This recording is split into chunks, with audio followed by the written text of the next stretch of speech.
I've got a handful, or I suppose an armful at this point, of weird controllers here, 3 of them.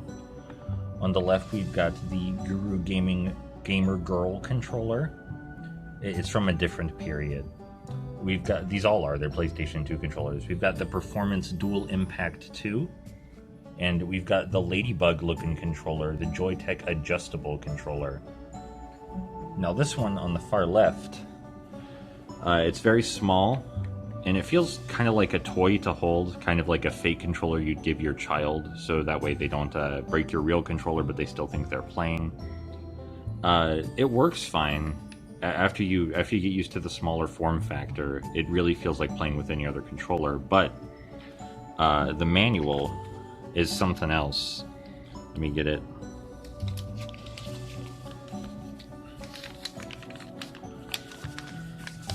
The manual here notably lists the buttons as capital X, O, delta, and empty character, because they couldn't figure out how to put an X, a circle, a triangle, and a square on the instruction pamphlet. I love that.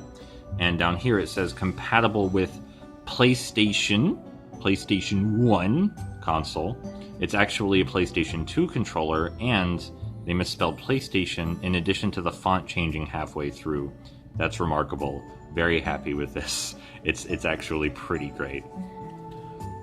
As for the Dual Impact 2, I would describe the texture as creamy. That's the word my roommate Nathan gave me to use. It feels fine, like it works. I love the unusual shape, and there's a lot of weight to it.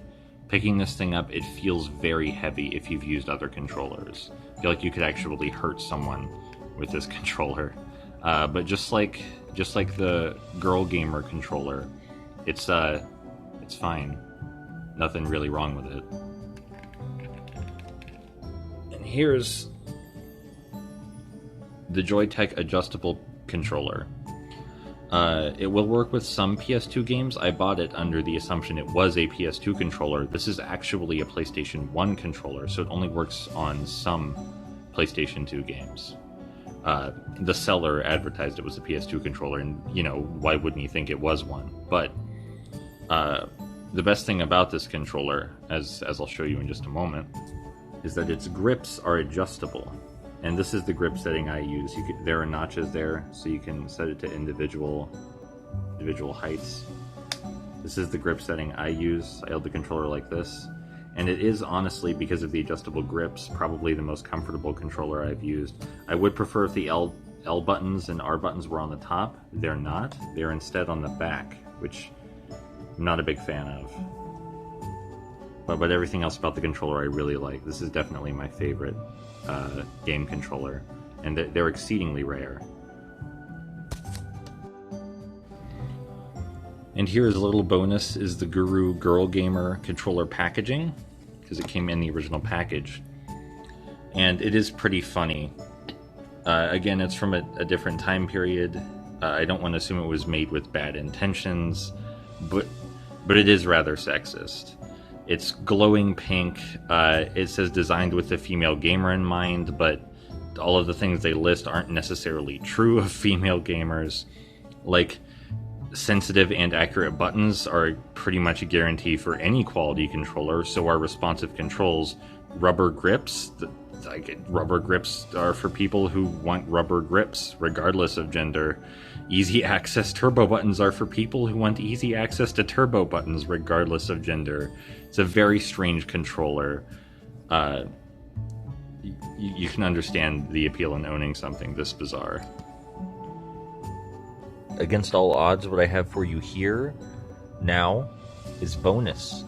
It's the adjustable controller, the Joytech adjustable controller, in its original packaging. Certainly not mint condition, certainly not, but I do love that it's called the Ultimate Controller Design. I love that. I couldn't agree more. And on the back, down here, it does say, "Thank you for purchasing the Ultimate Game Controller." Thank you, Joytech, for making the Ultimate Game Controller. As far as I know, I have the only 2 in existence left. I hope not. I hope more people get to experience this, but this package got some beaten up. Got some beaten. It got. Hold on. There's still more yet. We've also got the Ninja controller over here, developed by Philips, and it's very tactile, this controller. You see a lot of opinions about this controller on the internet. Almost none of them are kind. It works perfectly fine as a controller, and it has great feedback due to the texture of the button. There's texture all over these buttons. There's so much texture on these buttons. And it lights up. Let me show you. Look at that. That is just wicked, I believe, is what the children say. That's the select and start buttons that are glowing right there. That's just really cool. I'm very happy that Haley let me borrow this controller. I'm very pleased with this one. And there's another controller that Haley let me borrow. Over here, this Madcatz mini controller. I really have a thing for smaller controllers. I think they're neat. This one doesn't feel as good as the other controllers, mostly because the shoulder buttons are not placed in the order I would like them to be. The ones on the outside are L1 and R1, and the ones on the inside are L2 and R2. I don't like that, but it also lights up in a really pretty way, so I have to show you that. There we go. D-pad lights up blue, and the gamepad buttons light up the traditional Sony colors. It's more faint lighting than the Ninja controller, but you can see the cross is blue, the square is pink, the circle is red, and the triangle is green. So it may look more blue in this video.